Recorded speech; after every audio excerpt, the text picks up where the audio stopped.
Now, you, our dear viewers, sit at the core of all our operations, and so when you talk, we listen. An overwhelming number of you have asked that we rerun a feature we did on cricket farming, and so here is the story of how one man in the Lake Victoria region is going against the tide and banking on pesky creatures for profit. Take a look.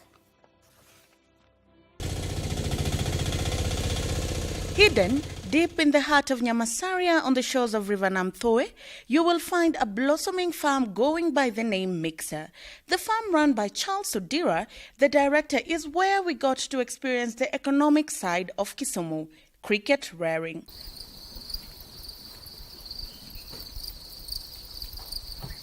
First, you have to wash your hands as crickets are very sensitive insects that might easily get infected by bacteria on the human hand. Yeah, before we go to the cricket pen, we actually have to wash our hands. And why is that? We wash our hands because crickets are very clean insects. And when you enter where they are, you are always expected to be clean. There is also a risk of transmitting bacterial infection. There are two ways of breeding crickets. The first is pen system and the second is crate system. Odira uses both and goes to explain how the breeding ground for crickets work. Yeah, so this is a cricket pen, a typical. Here we have 6 pens like this, but the rest are just like this. In the pen, basically where the crickets are raised from what we call pinhead. Pinhead is the younger cricket up to the point where it is harvested. Just like any other living organism, the crickets need to feed. And to that effect, we manufacture the cricket feed here. And what you can see in the dish here is actually the cricket feed, which is composed of minerals, vitamins, fish meal. We also have carbohydrates and proteins at some particular ratios here. The crickets will eat the vegetables. So if a farmer has vegetables, the major pest will be the crickets. So here we are giving the crickets the vegetables officially so that they can eat it. Then we also have the drinkers. The drinkers are this. And we provide the drinkers with stepping stones so that the crickets can climb there to drink, but they can't drown because the stones will hold them.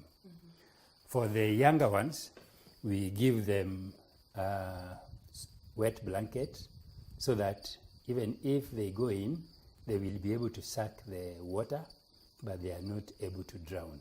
So the younger ones basically will go where they belong.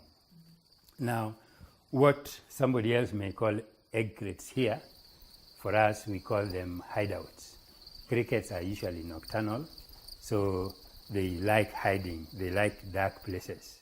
So we give them the hideouts so that they hide right inside there. This typical pen contains about 30,000 crickets, and we have 6 units of the same. While crickets on one hand are regarded as edible insects, they are equally pests, and a cricket farmer must put in place measures to contain them in the breeding ground. Crickets are actually pests. When we grow them here, now they are food. But we want to make a distinction between cricket as a pest and the cricket as food.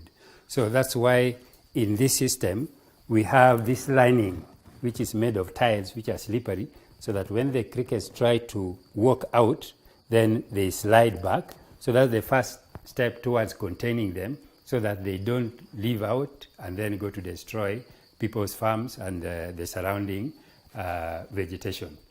The second step towards containing them is that this pen has a lid which can be closed, even though it will allow the air to get in so that the crickets will get the air, but it will prevent the crickets from coming out. So cricket as a pest will be contained here so that the surrounding farms don't get any destruction. Crickets take up to 75 days to mature and be ready for the market. Odira further goes to expound on the process of harvesting and processing crickets in readiness for the market.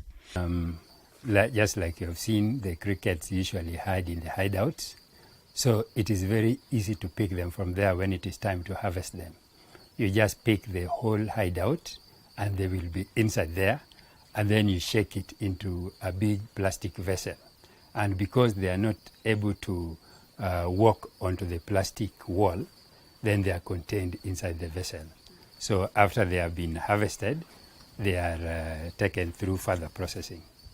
The market has not been an easy place for Odira to sell his produce, which he attributes to the regional perception of crickets.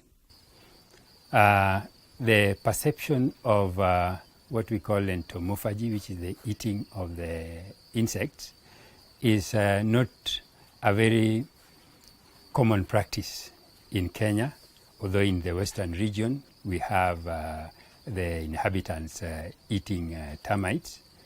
Crickets are more like termites, even though people who have taken both say the crickets are sweeter.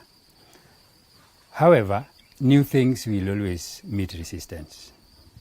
I understand a change, even if it is from bad to good, will always meet resistance.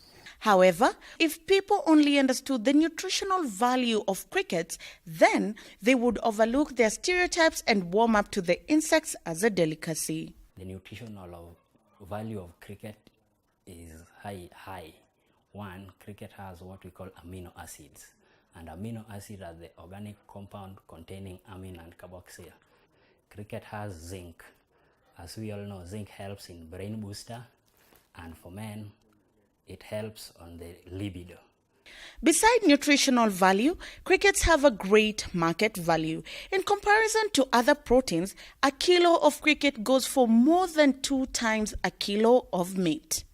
When I judge from the health benefits, while a kilo of meat may go for maybe 300, 400 shillings, 1 kilo of crickets will cost 700 shillings for wet crickets and a whooping 2,800 shillings for dry crickets. So even judging from the cost, you automatically the crickets have better value than other protein sources, that is fish, beef, and even chicken. Equally, the business is highly profitable as it has low production costs. I have talked about the cost per kilo of crickets. We all know the cost per kilo of either chicken, fish, or beef. When you have to grow chicken, you will take maybe about, if they are Kenyan chicken, about 5 months. If you rear, let's say, a cow, it will take a very long time. A cow, in order for it to give you 1 kilo of beef, it shall have consumed 25 kilos of biomass. Crickets will consume 1.7 kilos of biomass to give you 1 kilo of crickets. Crickets will be in production for about 75 days. So when you compare all those facts, you take a long time to get a kilo from a cow, you take a long time to get a kilo from chicken, you take a long time to get a kilo from fish, you take a short time to get a kilo from crickets, yet the value of the cricket is much higher than that one of those other protein sources. So it is more paying to raise crickets than to raise those other protein sources, and yes, you break even if you compare the costs. But come to think of it, in a county predominantly controlled by the lake, how did Odira get into cricket farming? Idea of rearing crickets came in this manner. I have a business which is manufacture of value addition products. That is, I make equipment that add value to agricultural produce. So one particular time I was in a workshop where we were talking about value-added products, value addition equipment. And then after the workshop, one of the facilitators identified me to be somebody who could be making equipment for some project, which was involved in rearing of crickets. So that is how I got in touch with the crickets, but I got in as a project partner, or a project called Flying Food Initiative, which is funded by the Dutch government. So I got in as a project partner. After getting it in as a project partner, who was responsible for fabrication of equipment for rearing and processing of crickets, one particular time I got a chance to go to a country where lots of crickets are reared, and that is Thailand in Southeast Asia. When I came back with a changed mind. I wanted, apart from being a project partner, now I wanted to be a farmer, and that is how come I built a unit for crickets, and that is what made me to be a farmer. Among the reasons Odira has come to appreciate cricket farming is its ability to create jobs. But more so, I looked at this farming system to be one which could be done by even people who are aged. It is not a lot labor intensive, so even the aged people can do it. So it can also provide as source of employment for the aged, and of course can also act as a source of employment for the youth, who is the majority in this country. Roger Zodul, a worker in the cricket farm, is a clear testament that cricket farming is providing alternative source of employment for the youth. In white-collar jobs, you can easily be fired, but here, one, I gain knowledge.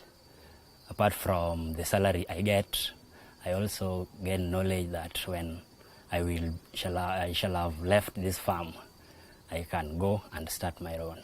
While Odira says it is not bad for the region to continue depending on the lake for its socio-economic activities, he says it is high time the region diversified its economic activities so as to complement the existing ones.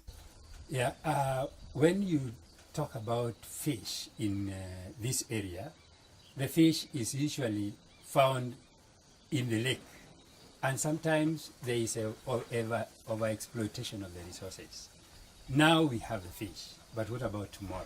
Because the population is increasing, I don't think the lake is increasing.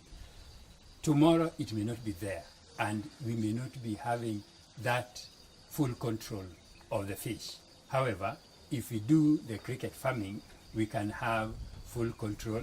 We can project on what amount we need to produce, and above all, it is a better source of protein. So I think it is the way to go, even for the people that are living in this area, part of Kenya. Cricket farming is an economic activity that has picked up pace in Asia, as crickets are a part of every meal and considered as snacks too.